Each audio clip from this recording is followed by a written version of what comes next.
Hi, in this video I want to have a look at the three chord trick.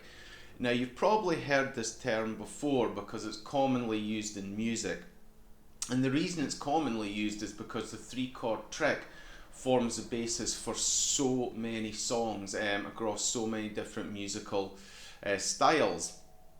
So in this video what I want to do is explain to you what the three chord trick actually is and give you a few examples of it so you can better understand it. The three chord trick is a grouping of three different chords, and these three chords alone form the basis for a huge number of tunes and songs across a wide variety of musical styles.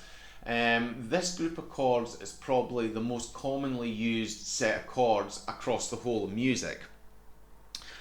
In terms of what these three chords are, it varies depending on what key you're playing the music in.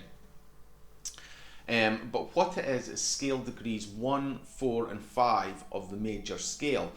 Now I don't want to go on how to calculate scale degrees and that. You can look on Google for that, or maybe I'll do a video later on. But probably the easiest thing for me to do is give you an example of what these three chords are and some of the most commonly used keys in music.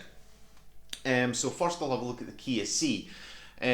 So scale degree 1 in the key of C will be C. Scale degree 1 will always be the root note of the key you're playing in. So scale degree 1 in the key of C will always be C, and D will always be D. So to take C as an example, scale degree 1 is C, scale degree 4 is F, and scale degree 5 is G. If we're playing in the key of D, scale degree 1 would be D, scale degree 4 would be G, and scale degree 5 would be A. And if we're playing in the key of G, scale degree 1 would be G, scale degree 4 would be C, and scale degree 5 would be D. So there's a few examples of the chords, the three chords in some of the most commonly used keys, and already you can start to hear, how well they harmonise with each other. So what I want to do now is look at how these three chords go together in different pieces of music. The three chords don't have to be used in a regimented fashion, so they don't have to follow the progression scale degree 1 followed by 4 followed by 5. It can really be in any order. Likewise, the timing interval between the chord changes doesn't have to be regimented either, so it doesn't have to be, say, 2 bars of scale degree 1 followed by 2 bars of scale degree 4 followed by 2 bars of scale degree 5. The timing between each chord change can be altered, and it's this variation that allows for it to be used in such a wide variety of music without it becoming too boring and tiresome. So what I want to do is have a look at some very popular tunes that use these three chords, so you can hear how they sound and you can hear the harmonising between these three chords. The first example I want to look at is La Bamba. This is played in the key of C. It uses three chords, it uses three chord trick, which is C, F and G, and it plays these in the order of C, F and G in a repeating pattern. So we've got C, F, G like that. You can probably already hear the song coming through, and it just plays it in a constant repeating fashion like this.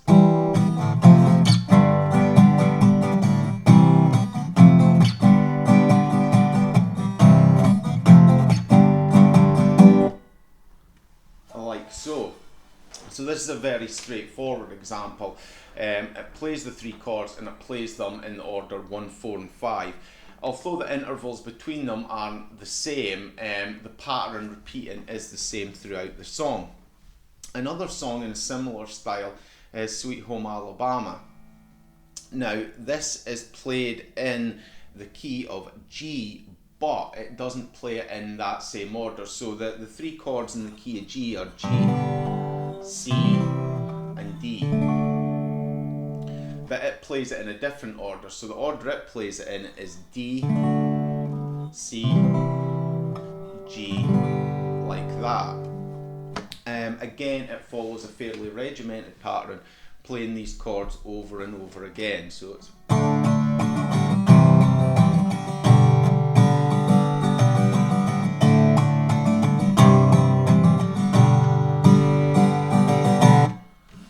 and that sequence just repeats through the whole of the music. So there are many examples of songs like this that use these chords in a sequence like this. It's not just the three chords though. Often a slight variation can be put into the music by adding one chord or one or two extra chords just for small parts of the music, to add a wee bit of variety to it. A good example of this is Wild Thing. Now this is in the key of A, so the three chords are A, D and E. Now this doesn't follow them in a sequence like the previous two examples, plus it adds one more chord in just at the end part of it. So if you listen to this, you'll hear it goes from A to D to E, back to D, and then the sequence repeats. So you've got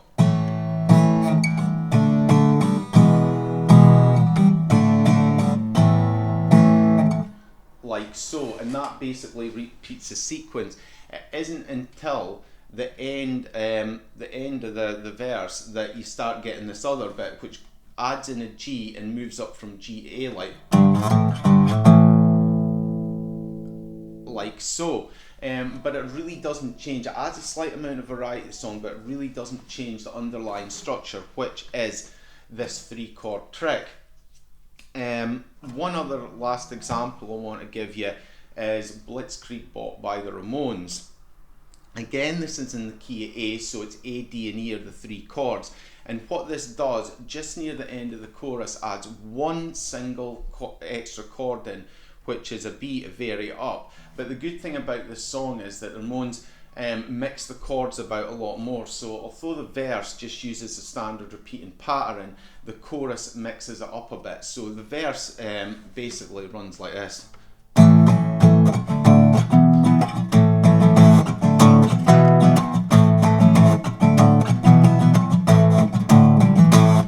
Like so. But the chorus, it varies it slightly differently and then adds in a B. So it's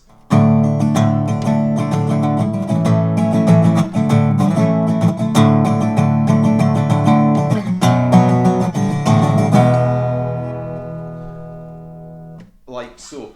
But ultimately, even with this one extra chord added for that small section of the song, it is still basically a three chord song. And that forms the whole structure and basis of the basis of that song.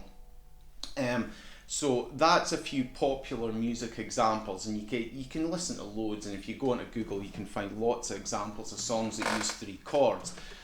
What I want to do now is just have a quick look at why it's used in blues music.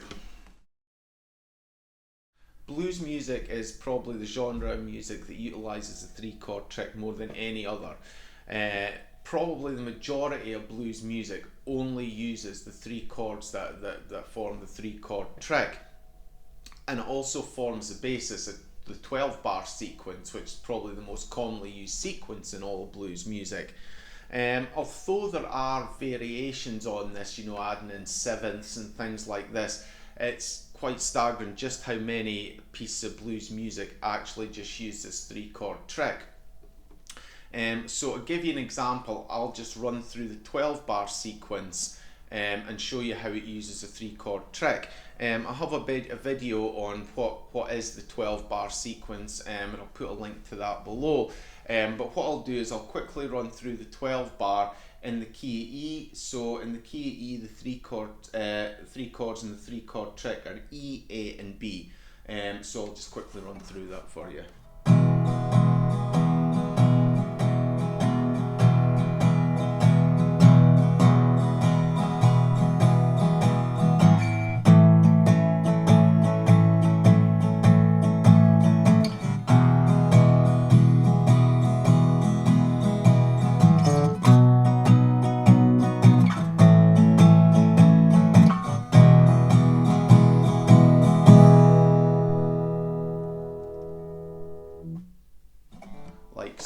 So you can see the 3 chord sequence at play there, and as I've said, the 12 bar sequence is one of the most commonly used in blues music, and it's also formed the basis for many rock and roll music as well.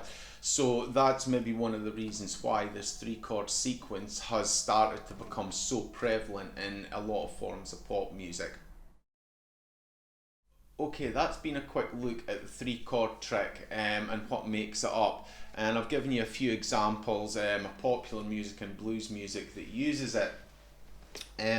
When you're playing different tunes on your guitar, I'm sure you'll find plenty of them that utilise the 3 chord sequence. And if you're feeling creative, you could always try using it the basis for writing some music. You could just string the chords together and maybe noodle over with the minor pentatonic scale or something like that. So it's a good basis if you want to start writing your own music as well. But I hope this video has been helpful in trying to understand what the 3 chord trick is, and thanks for watching.